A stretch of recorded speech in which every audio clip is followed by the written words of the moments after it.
پھوپھی سندل نے اپنی مرضی سے شادی کر لی تو سب گھر والے ان سے خفا ہو گئے۔ بہرحال پھوپھی کی رخصتی ہو گئی اور انہوں نے دل پر صبر کا پتھر رکھ لیا۔ ہمارے والدین نے ان سے رابطہ رکھا اور نہ ہی انہوں نے ہم سے میل ملاقات کی کوشش کی۔ پھوپھی نے جس شخص کو اپنا جیون ساتھی چنا تھا وہ پہلے سے شادی شدہ اور بال بچوں والا تھا۔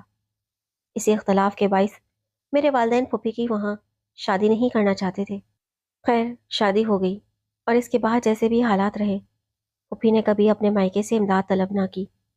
وہ برا بھلا وقت گزارتی رہیں اور ہمارے گھر بھی نہیں آئیں۔ جب ہم بڑے ہو گئے تو سنا کہ ہماری ایک پھوپھی ہیں جو کسی بستی میں بیاہی ہوئی ہیں اور ہمارے گھر شادی کے بعد کبھی نہیں آئیں۔ شادی بیاہ و دیگر تقریبات میں جب رشتے دار اکٹھے ہوتے تو دادی جان پھوپھی سندل کی کمی محسوس کیا کرتی تھیں، لیکن وہ بھی بیٹوں کے آگے مجبور تھیں۔ تاہم جب دادی کا وقت قریب آیا تو مرنے سے پہلے انہوں نے میرے والد کو بلا کر کہا کہ اگر کبھی سندل یا اس کی اولاد خود رابطہ کرے تو میری آخری خواہش یہ ہے کہ تم لوگ اسے ٹھکرانا نہیں، اس کی خطا کو معاف کر دینا اور اسے گلے سے لگا لینا۔ اگر وہ تم لوگوں سے دوبارہ رشتہ جوڑنا چاہے تو اس کی اولاد سے اپنی اولاد کا رشتہ طے کر کے اس برسوں کے ٹوٹے ہوئے تعلق کو جوڑ لینا۔ ابو جان نے وعدہ کر لیا۔ اللہ کا کرنا کہ اس کے 3 دن کے بعد دادی جان فوت ہو گئیں۔ مجھے اس شفیق ہستی کے دنیا سے چلے جانے کا بہت قلق تھا۔ ہر وقت سوچا کرتی اے کاش میں ان کی آخری خواہش پوری کر سکتی اور ان کی بچھڑی بیٹی سندل کو خاندان سے ملانے کا وسیلہ بن سکتی۔ یہ مگر بہت مشکل تھا، بلکہ ناممکن سی بات لگتی تھی۔ اب صرف دعا کا ہی سہارا رہ گیا تھا۔ ایک دن میں گھر میں کھانا پکا رہی تھی کہ فون کی بیل ہوئی۔ میں نے ریسیور اٹھایا۔ ایک اجنبی لڑکی کی آواز تھی۔ سمجھی کہ رانگ نمبر ہے۔ میں نے فون رکھ دیا۔ ذرا دیر بعد پھر گھنٹی بجی۔ وہی لڑکا بول رہا تھا۔ کہنے لگا پلیز شاہینہ فون بند مت کرنا۔ میں حیران رہ گئی یہ کون ہو سکتا ہے جو اس قدر بے تکلفی سے بات کر رہا ہے اور اسے میرا نام بھی معلوم ہے۔ میں نے پوچھا آپ کون صاحب بول رہے ہیں؟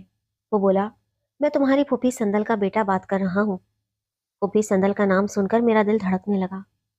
مجھے کس قدر اشتیاق تھا ان سے ملنے کا، ان کو دیکھنے کا، اور آج ان کا بیٹا ہمارے گھر فون کر رہا تھا۔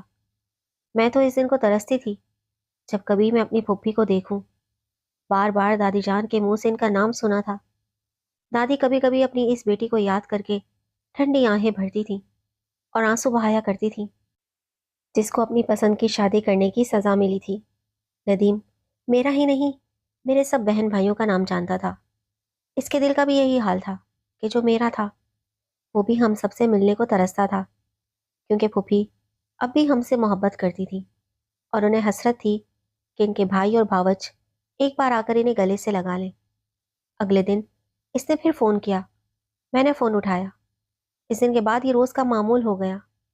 وہ فون کرتا اور ہم 2 4 باتیں کر لیتے، لیکن ممی کے ڈر سے کسی کو نہ بتاتی تھی کہ پھوپھی کا بیٹا فون کرتا ہے، کیونکہ امی جان ابھی تک پھوپھی سے نفرت کرتی تھیں۔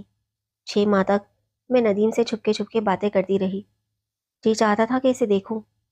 ایک دن اس نے کہا میں فلاں وقت تمہاری گلی سے گزروں گا، تم مجھے دیکھ لینا۔ میں چپکے سے چھت پر گئی اور دیکھ لیا۔ ندیم مجھے بہت اچھا لگا۔ دوسرے دن اس نے فون پر پوچھا بقول آپ کو ندیم نام تو بہت پسند ہے، کیا آپ کے ذہن میں میری کوئی تصویر بھی ہے؟ میں نے کہا ہاں، بالکل آپ جیسی ہی آپ کی تصویر میرے ذہن میں تھی۔ میں نے اس سے اس کا آئیڈیل پوچھا۔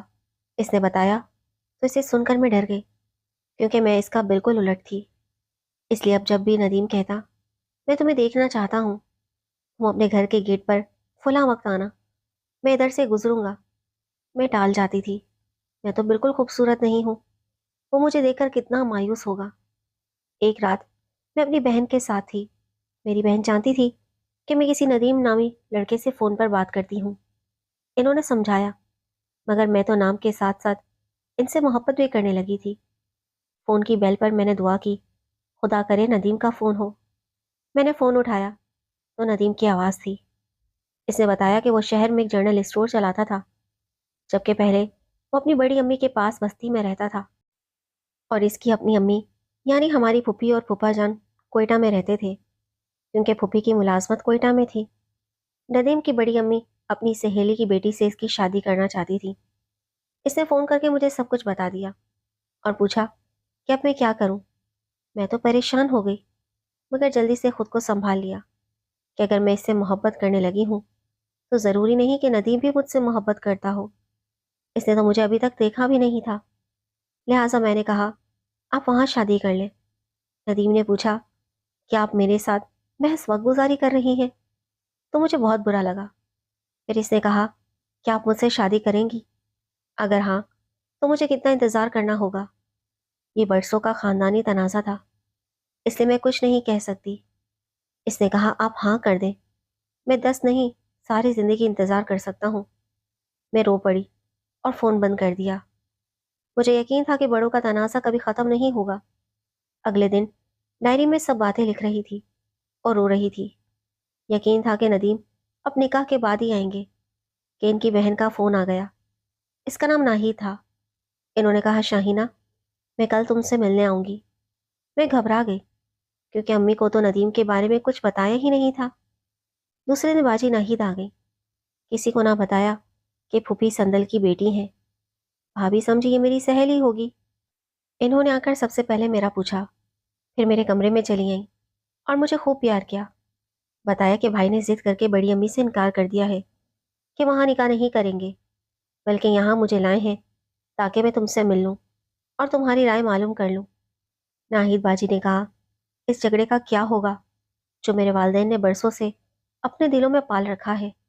وہ بھی میرے گلے لگ کر رونے لگی اور کہا کہ میری بھابھی صرف تم ہی بنو گی اور اس رشتے کے ذریعے ہی ماموں اور ممانی سے ہم لوگوں کی صلح ہوگی۔ کافی دیر تک کمرہ بند کر کے ہم دونوں روتی رہیں۔ پھر وہ میری ڈائری لے گئی تاکہ میں ندیم بھائی کو بتا سکوں کہ تم ان سے کتنا پیار کرتی ہو۔ اگلے دن ندیم کا فون آ گیا کہ پلیز مجھے معاف کر دو شاہینہ، مجھے خبر نہیں تھی کہ تم مجھ سے محبت کرتی ہو، تم نے مجھے کچھ بتایا تو ہوتا۔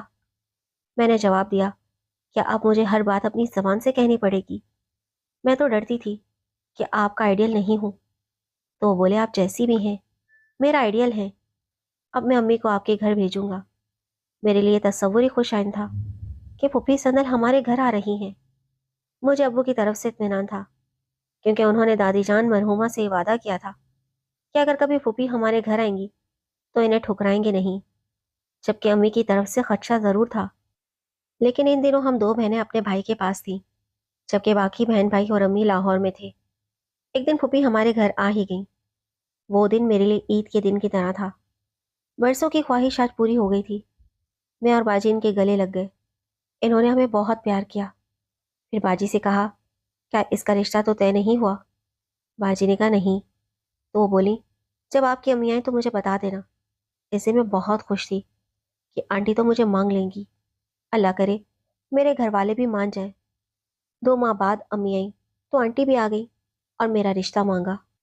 امی نے انہیں مایوس نہیں کیا، آنٹی سے گلے ملی اور کہا میرا بھی جی چاہتا ہے کہ تم سے دوبارہ رشتہ قائم ہو، کیونکہ تمہاری والدہ تمہاری جدائی میں تڑپتی چل بسی۔ میں ان کی خواہش کا ضرور احترام کروں گی، لیکن شاہینہ ابھی چھوٹی ہے، اس سے بڑی جو اور میری بیٹیاں ہیں آپ ان میں سے کسی کا رشتہ لے لیں۔ مگر وہ نہ مانی کیونکہ جانتی تھیں کہ ندیم اور میں ایک دوسرے کو پسند کرتے ہیں۔ میرے گھر میں یہ بات صرف میری ایک بہن کو پتا تھی۔ سندل آنٹی نے بہت اصرار کیا مگر میرے گھر والوں نے کہا کہ سوچیں گے۔ میری بہنوں نے امی کو کافی سمجھایا لیکن وہ نہ مانی۔ ایک دن امی ہماری سہیلیوں کے گھر گئیں تو انہوں نے بھی امی سے کہا کہ آپ وہاں رشتے کے لیے ہاں کر دیں۔ تب میری امی سمجھ گئیں کہ ضرور کوئی بات ہے جو سب اتنا کہہ رہے ہیں۔ کچھ دن بعد امی واپس لاہور چلی گئیں۔ بڑی عید میں ایک دن باقی تھا۔ کسی بات پر ندیم مجھ سے ناراض تھے۔ میں بازار ان کے لیے گفٹ لینے گئی اور ان کی دکان پر چلی گئی۔ تھوڑی دیر بعد میں نے کہا مجھے رکشہ کروا دیں، گھر جانا چاہتی ہوں۔ ہم روڈ پر آئے، سامنے سے میرا بڑا بھائی آ رہا تھا۔ اس نے ہمیں دیکھ لیا۔ ہم ایک دم سے واپس مڑ گئے اور ایک دکان میں چلے گئے۔ تھوڑی دیر بعد ہم روڈ پر پھر سے نکلنے لگے تو وہاں میرا چھوٹا بھائی نظر آیا۔ اب تو میرے حواس بالکل ہی جواب دے گئے۔ ندیم نے مجھے رکشے میں بٹھا دیا اور تسلی دی گھبراؤ نہیں، بھائی نے نہیں دیکھا۔ میں نے کہا اب بھائی نے دیکھ لیا ہے، آپ